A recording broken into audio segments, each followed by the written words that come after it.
The City of Georgetown in 2021 worked with community members to create a neighborhood plan for Track-Ridge-Grasshopper.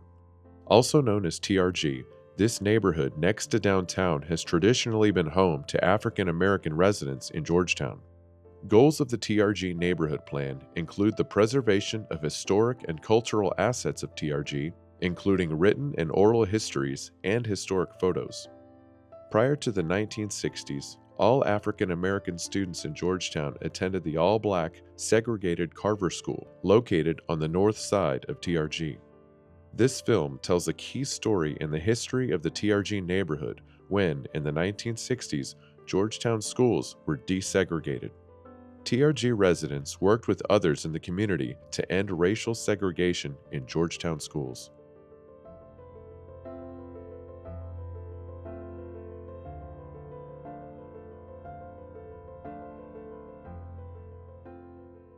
I love Westerns, Clint Eastwood, John Wayne. And the transition from segregation to integration, I've illustrated the good, the bad, and the ugly. The good was the educational access and provisions that integration was going to provide was an open door to the future. The bad was the total demolition of our school's existence, the trophies, the school records, and all visible reminders were destroyed, leaving only a lasting memory. The ugly was the disappearance of the village. And I guess that's the role models, the teachers and the coaches that were needed in 65 to help us make those transitions, and yet lost their contracts and disappeared in our lives. The general conception is that once Brown v. Board passed, that everybody integrated. That's not what happened. It took time. It took people fighting and going to the Supreme Court to say this isn't, and using the courts to say the laws aren't being upheld, and the passage of the Civil Rights Act in '64 before really integration starts seeing more and more in the school districts. Desegregation, which was a very interesting time and a very stressful time, socially, economically, educationally, in our state, in our country, but certainly in Georgetown. So I thought, well, what happened here in Georgetown? Was it a struggle? And it was, but when you look at what was happening in the whole country and in our state, Georgetown managed to expedite the process slowly and painfully, but effectively.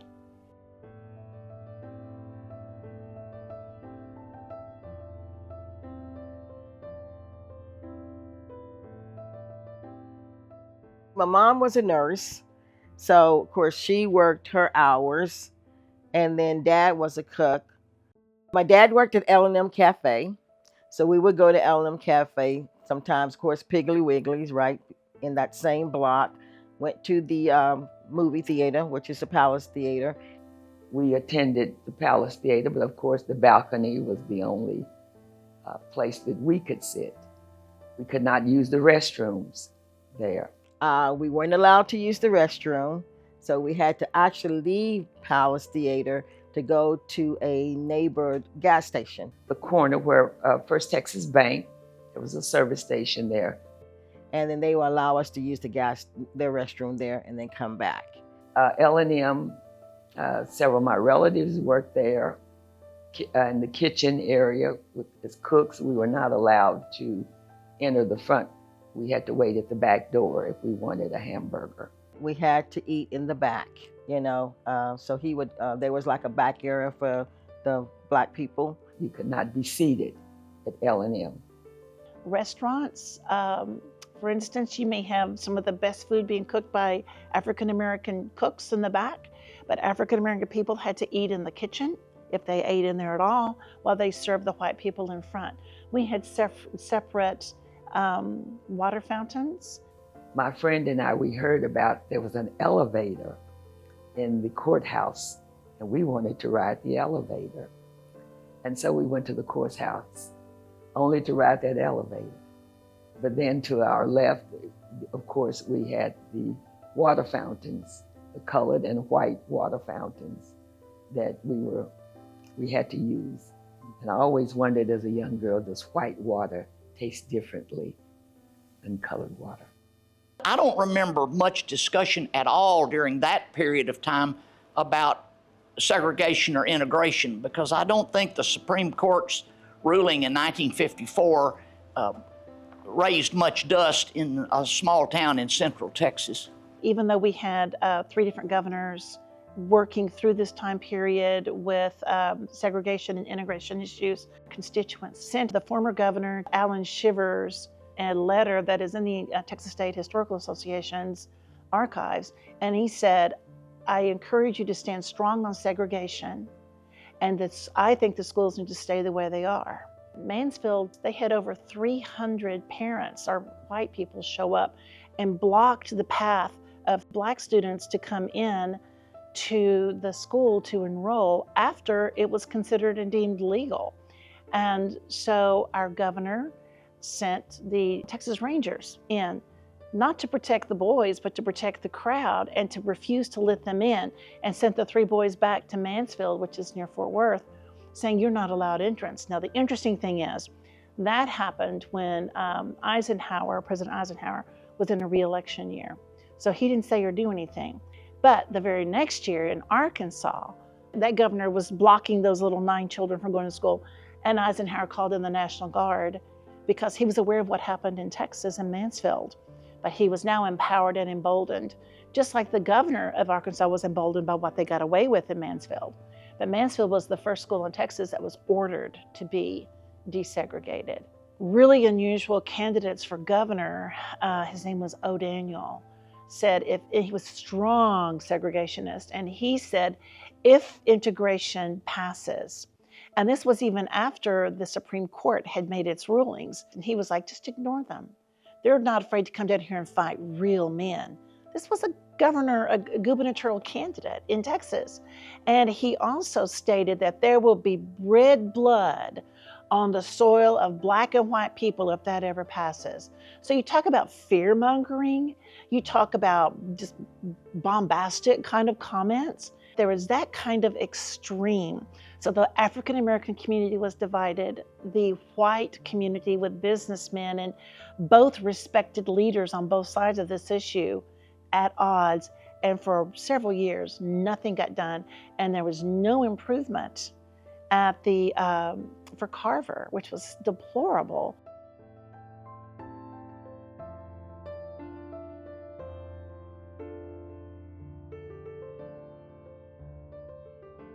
Carver was 2 stories with only 6 rooms. Upstairs was more the high school. Besides kindergarten, pre-K, I went up until probably the 5th grade. As far as the library, in one of the upstairs rooms was a long extended table with encyclopedias. I remember World Book and Compton encyclopedias, and a few other hand-me-down books was our library. We want better for our kids. Not only better education, because yes, we were getting used hand-me-down books. You can tell because there was like the space at the beginning, names already written in them, some things already marked in them. So they just felt like if we integrated, we would get the same quality of education and not just hand-me-down books. The facilities were not wholesome at all. We never had a cold water fountain. We just had a water fountain. The restrooms were not facilitated with heat. When all this started, when Carver, 1958, when Carver High School Parents and Teachers Association, PTA, and my late wife, was president of it, and I see some other people out there was on the board. And that's when they decided the school was getting in bad shape, and they decided we need a new school. And when they went and put in, I got a whole article to cover it, when they went and asked for a new Carver school, Carver PTA group petitioned the trustees for a new building. And when they did that, the article comes out in the paper, and it says it's going to cost $142,000 to build it. In October of 1961, a Citizens Advisory Committee shared a report with the Georgetown School Board that detailed the conditions at Carver School. No library, no laboratory for science experiments, no foreign language is taught, no teacher's lounge, no auditorium, no gymnasium, no fire plug within 1,000 feet of the school, which constitutes a fire hazard. Heating is done by space heaters, which also is hazardous. No storage space for teacher supplies. No lockers or other provisions for pupils' hats, coats, books, etc. No music of any kind is taught at the school. The building is in bad condition and the restrooms are unsanitary. Carver, when the Texas Education Agency came and looked at it, described it as deplorable. The school facility itself, the school plant, was in terrible state of disrepair. It was to the point that the reason that they were asking for this new school, which later came in evaluation, they thought around $200,000. But when they were talking about getting that done, they really wanted a whole new school because you couldn't make all those repairs and be cost effective at the same time. So the school was in terrible disrepair, and TEA threatened accreditation for the whole school district, as well as withholding funds until that was done because it was such a severe safety hazard and academic deficit for those students. Building Carver and that was just a last-ditch effort. You can see the resistance that was there. We'll do anything but integrate the schools. That was such a terrible decision financially and every other way. The situation of the old Carver School was so deplorable, so absolutely deplorable, that there were African-American families who said, yes, we would like our children to be in the white public school, but while they're dickering with these lawsuits, we are stuck in this deplorable school. So frankly, if we have to choose, give us a new, better school now. And that didn't mean they were opposed to integration. It just means that they wanted something done about that deplorable school.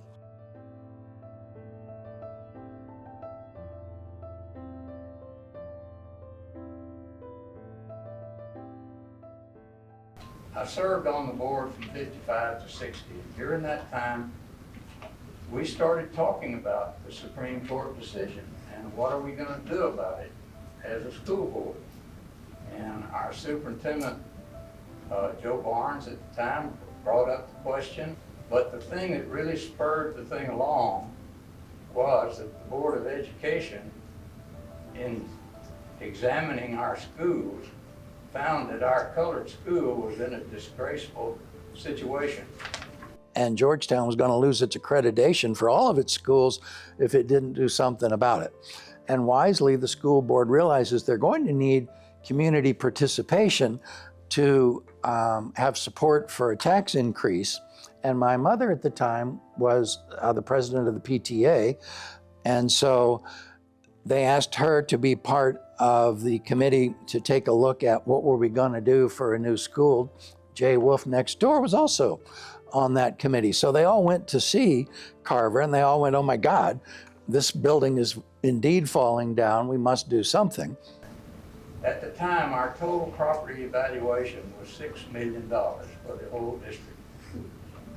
There was a law that you cannot borrow or be in debt for more than 10% of your school evaluation. We already owed $480,000. So if we were going to build, all we could do is borrow $120,000. And what could we do with that? So the next thing up was we had to reevaluate our property. We went with the city and hired a firm to reevaluate all the property in the district. Georgetown hadn't reassessed property values probably since the Great Depression. And they were going to need some money to build new schools. And to put a proper value on it would double, sometime maybe even more, double the taxes on the people. So this raised quite an uproar, naturally. The The people who had recently built a home, they weren't hurt so much because it was already valued about that way. But the people that had the same evaluation for years were really in trouble. And this caused quite a commotion in the community because naturally nobody wants to pay taxes. But to really have your taxes doubled in 1 year, boy, we had a lot of outcry. The school board's idea was, let's build a school for just those 120 some odd black kids, and that'll be the segregated school all the way from 1st to 12th grade. There was a state representative who carried House Bill 65. His name was Jerry Sadler, and his bill was to prohibit school districts from stopping the dual system of schools without a referendum in the community and having at least 20% of signatures on it, and then a vote, which of course is also a delaying tactic. But he said that had to happen, or you not only will be fined personally as a school board member, but your accreditation with Texas is at risk, and we will not fund your vocational, your school lunches, or your science programs. Anyhow, a law saying that the school board could not integrate without an election. And apparently there were severe penalties. So this is one of the problems the members of the school board were facing. If they integrated, somebody could bring charges against them for violating the state law. All this kind of stuff would happen if you did not have a referendum, which that bill was quoted and cited by the Georgetown ISD board members saying, we can't, we are hamstrung. And they were right. They couldn't do much until that was done.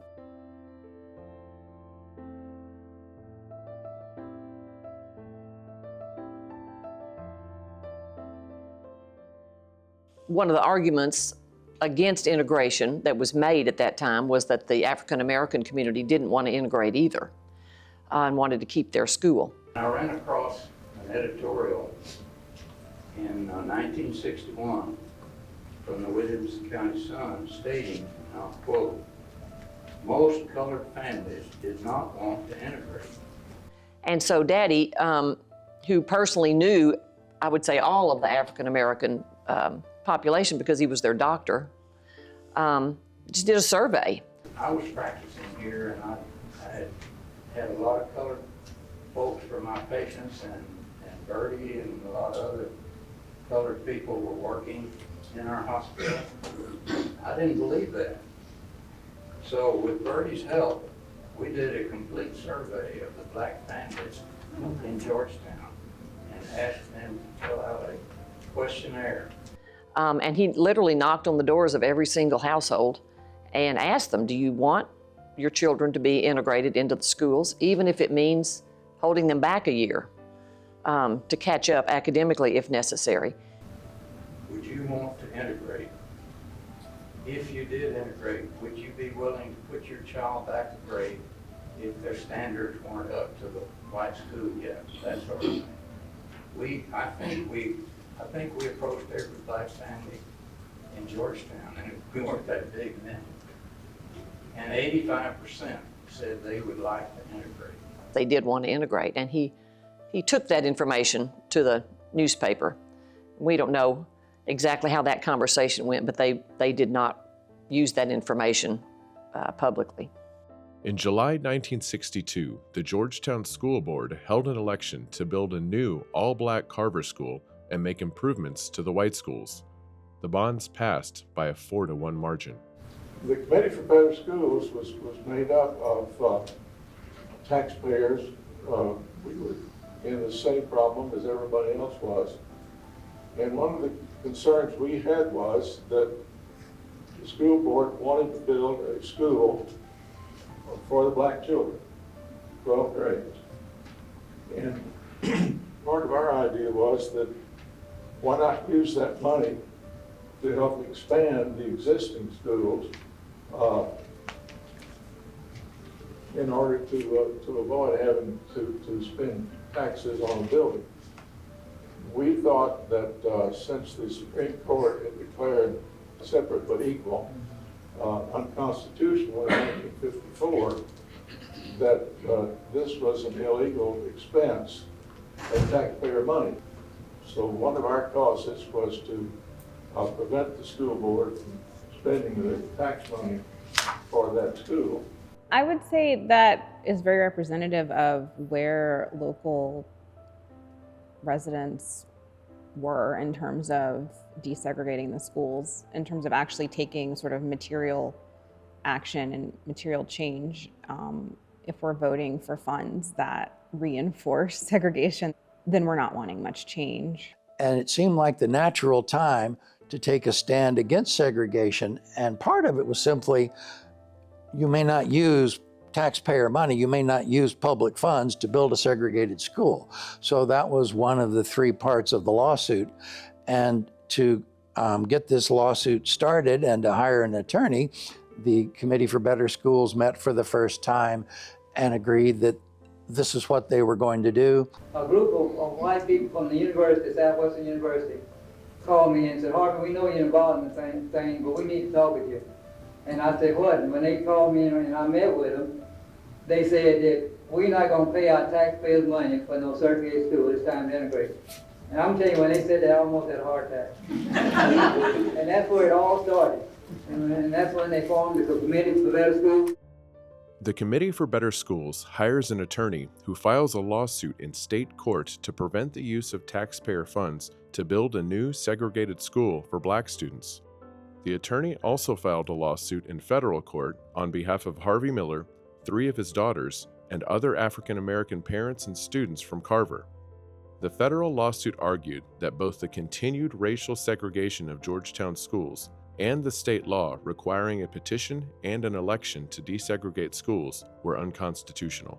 They were going to challenge the law that the community had to vote before they could build a school, that they were going to demand the courts impose integration on Georgetown, and that meeting led to the formation of the Committee for Better Schools. My mom's the secretary, she's taking all the minutes. My dad's out there raising the money for the lawyer.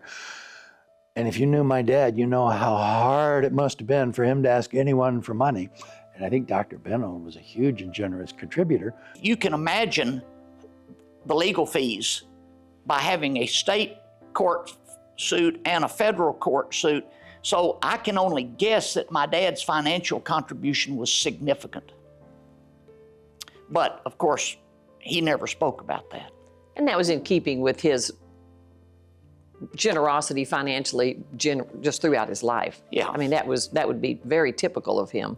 The attorney told CBS, "You're going to have to raise about $3,000. Which was probably about half my dad's annual take-home pay. You could buy 2 cars for $3,000 back then. $1,500 bought a car. And Norman was making $5,000 a year. And another board member who had full tenure teaching over there at Southwestern was making $8,000 a year.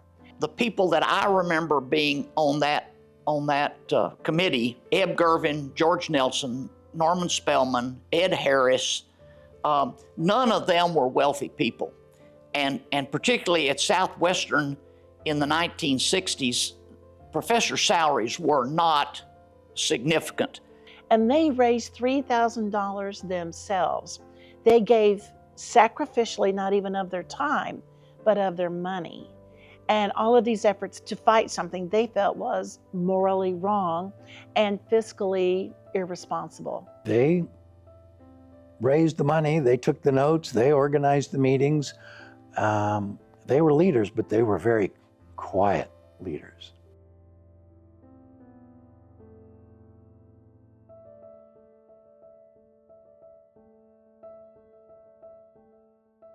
When they got ready time to go to court, and this was in 62 or 63, got ready to go to court, the lawyer called me and said, "Harvey," said, "let me ask you something." Said, "Have you ever tried to go to school at the school up there in Georgetown?" I said, "No." So now we're going to be going to court next week. And so I get Barnes on the stand and start giving him a hard time about immigration and all that thing. First thing he's going to probably say is, "Well, how they know? They ain't never tried to enroll." Now the next day, Reverend Gibbons, who's a minister, he and I took 29 kids up there. We had our assignments, and we were to walk up And I don't remember whether the adults said, we're here to enroll these students.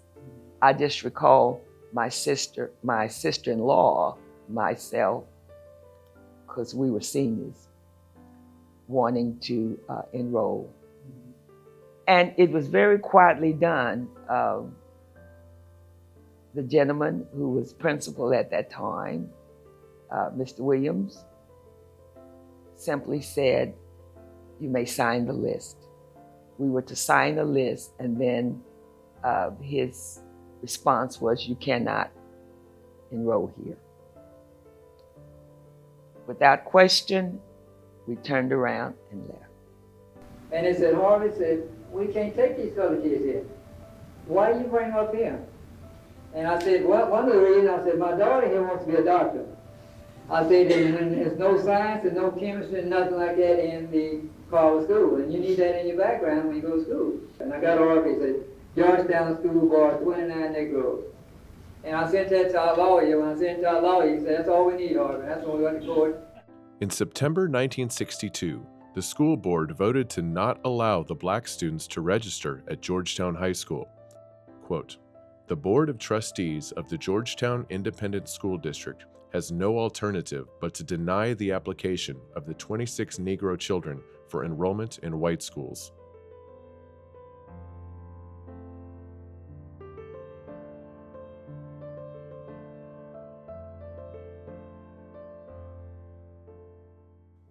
In response to the federal lawsuit by members of the Committee for Better Schools, the Georgetown School District submits a plan to integrate the schools by 1 grade per year. According to that plan, integration would not be complete until 1975. In June of 1963, a federal district court judge approves the 1 grade per year plan to desegregate. The CBS attorney appealed the decision, but in 1964, the Fifth Circuit Court of Appeals affirmed the official ruling with some modification.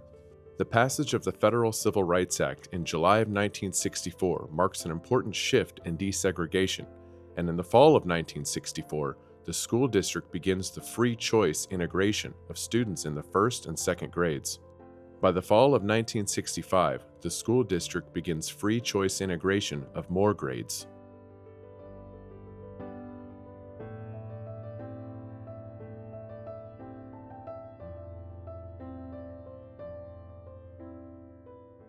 Religion was a major factor in who was involved in the desegregation movement. Well, the backstory to the Citizens for Better Schools, or CBS, was their affiliation with the Methodist Church, with Southwestern University being a Methodist university, with their biblical beliefs about Christian brotherhood.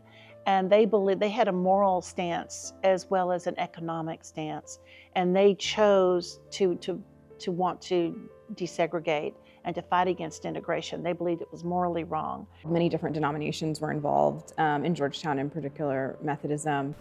The ministers in this community had been meeting for some time, talking about 1962, about a year or so.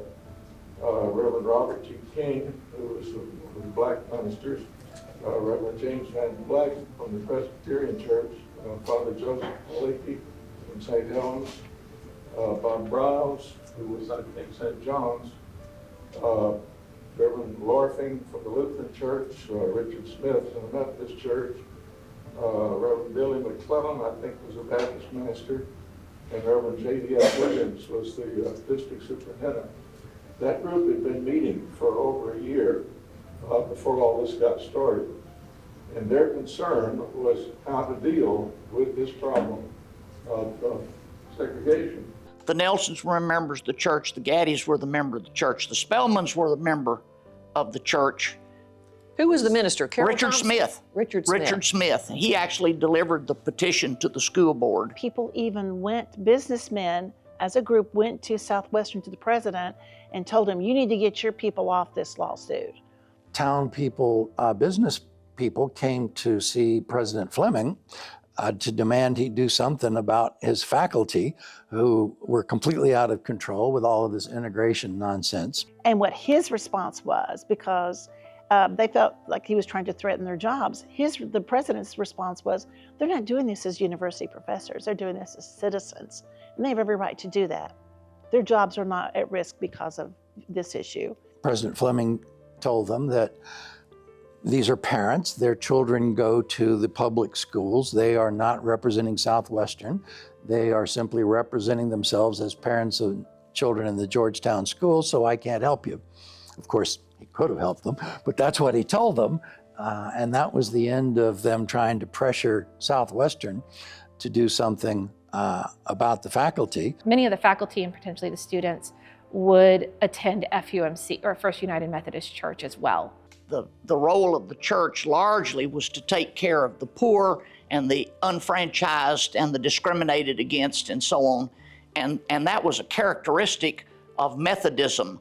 And so it's not surprising that the First United Methodist Church would be involved in social justice type issues. In 1948, the music faculty at Southwestern, along with members of the church who had musical ability, started a music school for African American children because they had no music program at their school. That was in the late 40s.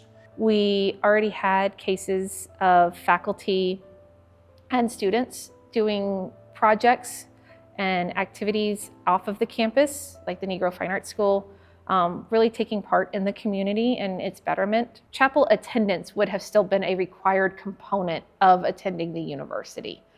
So many of the students were probably of the Methodist faith. Much of the board was probably still actually had ties to the Methodist Church. An interesting factoid is when Dan Moody was trying his KKK trial, and he had other lawyers assisting him, he had a legal team, they were all Methodists. And on the Ku Klux Klan side, they weren't. You know, the Southwestern professors and the members of the community like Dr. Benold, who were pillars of the Committee for Public School, belonged to First Methodist Church. And I grew up in First Methodist Church. I would play trombone with John and George Nelson up in the balcony for Easter. And George Nelson, of course, becomes the president of Committee for Better Schools. So, you know, the community sort of moves in the same circle. At least for my father and the Committee for Better Schools, their religious convictions were so big a part of this. Oh, yeah. Southwestern University and First Methodist Church played such a big role made such a in this. big role in this, and it was because of Methodism and how historically the Methodist Church had operated, going clear back to the late 18th century. But because of Daddy's upbringing, and Yes. everyone at Southwestern was a Methodist, and they had basically the same upbringing. And so that just really informed their ethical, moral decisions. When the black parents wanted to know, why are you white folks doing this, in the very first meeting, it all came naturally from all of them that, well, we grew up in the Methodist Church, we grew up in the Methodist Youth Fellowship, we've always known racism is wrong, it's immoral, it's a sin, and that's why we're here, because our faith demands it of us. So at the time, I didn't think twice about it. That was just my parents being my parents. Of course they would do this. They wouldn't think twice about it. I wouldn't think twice about that they were doing this. That was just them being them. As an adult, I have a whole deeper level of appreciation and admiration for their sense of social justice and willingness to put their faith into action. But at the time, they just made it look natural and easy, like they made everything look natural and easy. So it's, that's just them making everything look natural and easy again. They so shared values, background, and community in the Methodist Church, which explains some of just the natural cohesion that of course we're going to do this, and of course we're going to support each other. It was almost like something that didn't have to be discussed. It was so ingrained and implicit.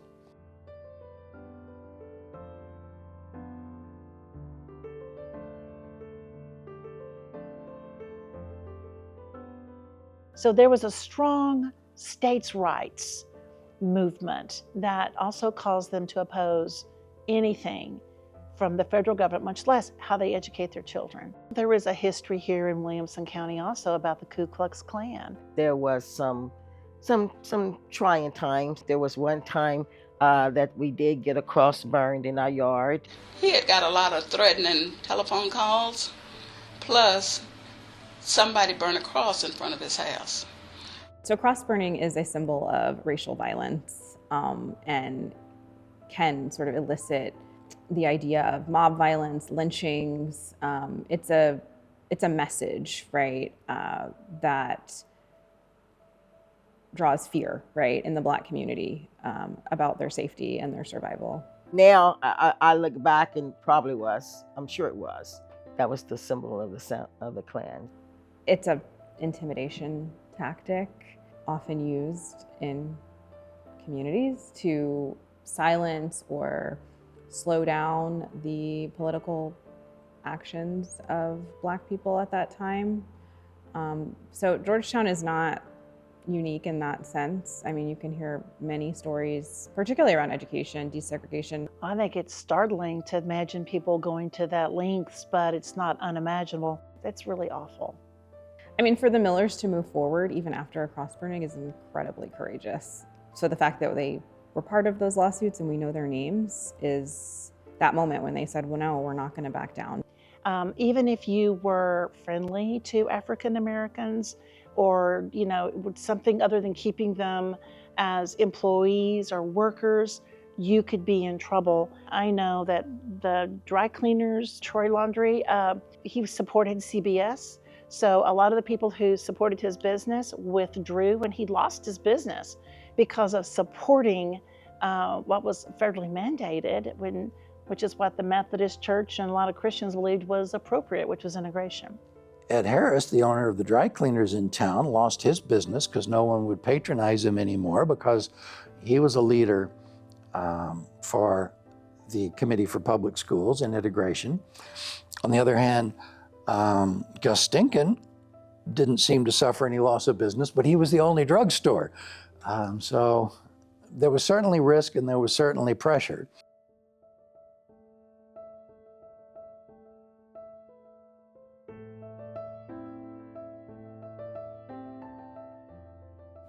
And we filed an injunction, and we ended up in the Fifth Circuit, Supreme Court in the Fifth Circuit, and that was in the South. And the Fifth Circuit ruled any colored kid who wants to go to the school can go. And we ended up, I got another article that says 36 Negroes transferred to Georgetown High. And that's where it all started, from the Supreme Court and all that, you know, and ended up in the Fifth Circuit. And then after that, that's when we started got the immigration approval locked in. Ultimately, it is the passage of the Civil Rights Act in July of 1964 that leads to desegregation of the schools. By the fall of 1966, schools in Georgetown were completely desegregated.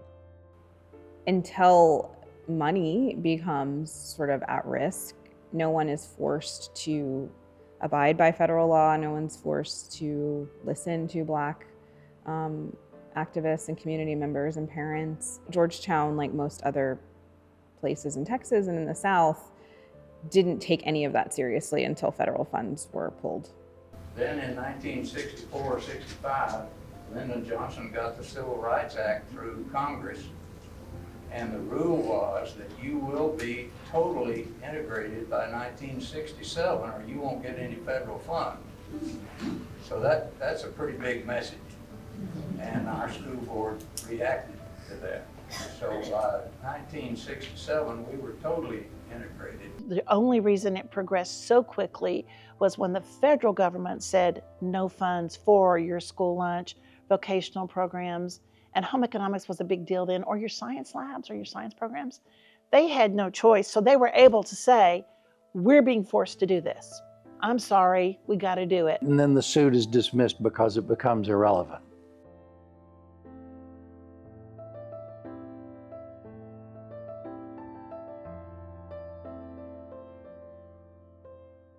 So Georgetown is not unique in how slow it was to desegregate. Pretty much across the whole South, everyone was slow and kind of figuring out ways to not abide by federal law. What was it that made Georgetown so slow to integrate? I actually think this is very paradoxical. It's because it was such a strong Christian community. everybody in Georgetown, pretty much, belonged to a church, and their faith was the center of their life, regardless of what church they went to. And if your church and your beliefs have lived with segregation for decades, rethinking that must be very hard. I mean, the Methodist Church made it easy because the Methodist Church took a stand against segregation. That's what I think. I think it was extra hard for Christians of that time to reconsider where their church and their faith had been on segregation and slavery. Your nationality and your ethnicity and the color of your skin has nothing to do with your capabilities and if you're given the opportunity to learn and grow and do. We need to continue to grow. We need to continue to evolve and see how can we make this better while we all still try to do what is best for our children and the educational system in Texas. My father didn't talk much about any of this. Neither did my mother. That was like them. But you could get, if Dad ever talked, he would talk about Harvey Miller. I'm very proud of it. You know, as I tell people, if it weren't for my mom and dad, I wouldn't know my history like I do now. And that's why I'm very, very, very proud of my history. Harvey was a pusher. Harvey was a pusher. Harvey was very dynamic in his pursuits. He was the one who stepped forward and took the biggest risk. He was the one who showed the most courage. And of course, he's the plaintiff for the suit to integrate the schools. People who push through that risk their lives, like the Millers risked their lives to change the city.